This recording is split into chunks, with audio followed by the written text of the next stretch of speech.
नए साल में प्रधानमंत्री मोदी के तरफ से देश के छात्रों को एक नई योजना का आरंभ हो चुका है, जिसके बारे में आपको बता दें कि भारत सरकार ने गरीब छात्रों के लिए और अनुसूचित जनजाति छात्रों के लिए जो है नई शिक्षा नीति के तहत योजना बनाई है, जिसका लाभ पूरे देश के छात्रों को 2021 से मिलने लगेगा।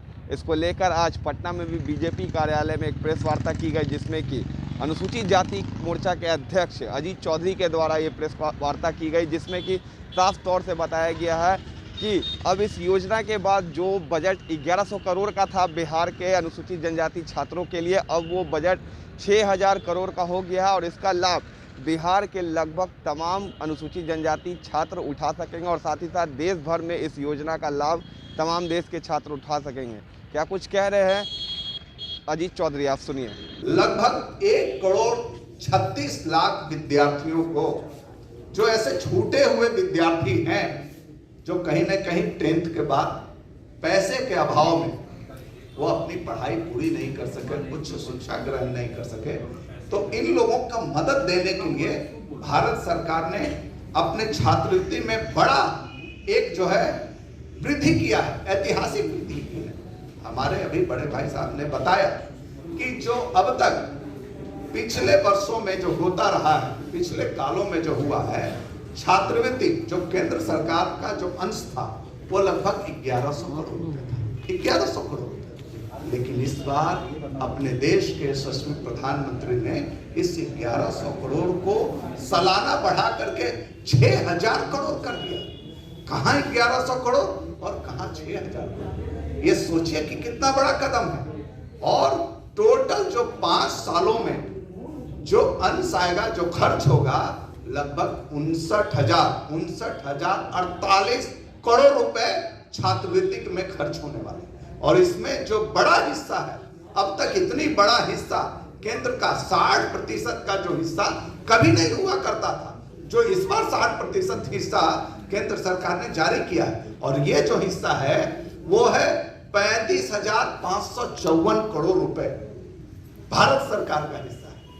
अब इसमें एक बात समझने की है कि पहले तो ये छात्रवृत्ति बच्चों को दे दी जाती थी, राज्यों को दे दी जाती थी, लेकिन होता था क्या राज्य के अंदर? राज्य में जो जिला कल्याण पदाधिकारी होता था, बच्चों को दौड़ाता रहता था, घुमाता रहता था, फिराता रहता था, आ जाइए, कल आइए। बीच में दलाली प्रथा भी थी। इस दलाली प्रथा को आदरणीय प्रधानमंत्री जी ने खत्म किया। जो बच्चों की जाति के छात्रों के लिए जो कदम उठाया है, वो आज तक इतिहास में किसी सरकारों ने नहीं उठाया। अब तक पिछले आप देखेंगे कि जो विपक्षी पार्टियां रही, जो कांग्रेस पार्टी रही, वो हमेशा से दलितों, गरीबों, पिछड़ों का नाम लेकर के सिर्फ और सिर्फ वोट की राजनीति की है और इस समाज के साथ धोखा दिया। कभी भी इस समाज की उन्नति का ईमानदारी से कार्य नहीं किया। जो कदम होने चाहिए केंद्र के द्वारा, वो कदम पिछली सरकारों ने उठाया ही नहीं।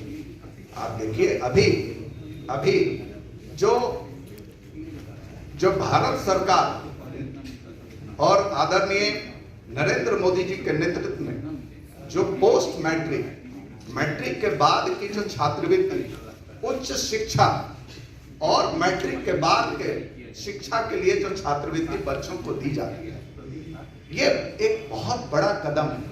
पिछले लंबे समय से, लगभग 1944 से ये छात्रवृत्ति चली आ रही है, लेकिन ईमानदारी से दलित बच्चों को इसका लाभ मिले, ऐसा कदम कभी नहीं उठाया। आप जानते हैं कि बहुत सारे ऐसे बच्चे थे जिनके माता पिता निरक्षर होते थे, वो साक्षर नहीं थे और पैसों की कमी में, गरीबी की हालत में वो 10वीं के बाद भी पढ़ाई छोड़ देते थे।